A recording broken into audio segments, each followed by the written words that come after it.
Well, the next frontier in the fight for gender equality, crash test dummies, the dummy said.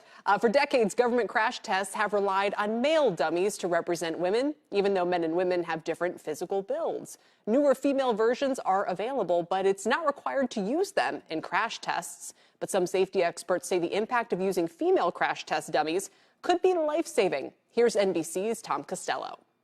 Somehow, a family of 4 in this small SUV survived after being hit head-on by a pickup at 70 miles per hour.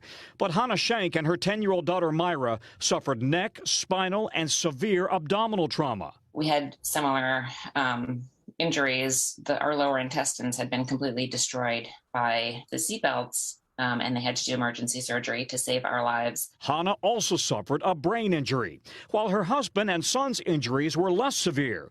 Exactly what researchers have found for years. Females in the front seat are 73% more likely than males to be injured in a crash, 17% more likely to die.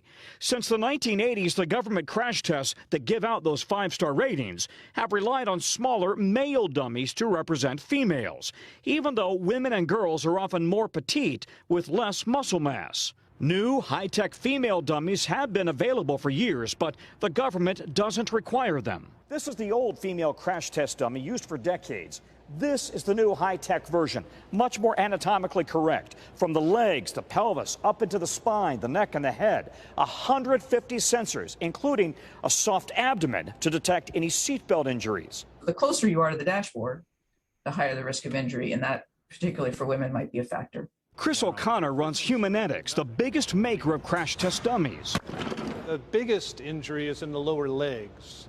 And so it has a combination of their anatomical nature and also the way they sit in a car. European and Asian safety regulators are already using new female dummies, but while the U.S. Transportation Department has been studying them for 9 years, it still doesn't require them. They've completely ignored women. They continue to completely ignore women. Government regulators say gender disparities are unacceptable and concede the approval process has taken too long. But while men are more likely to cause crashes, women are more likely to die. For the news, I'm Tom Costello.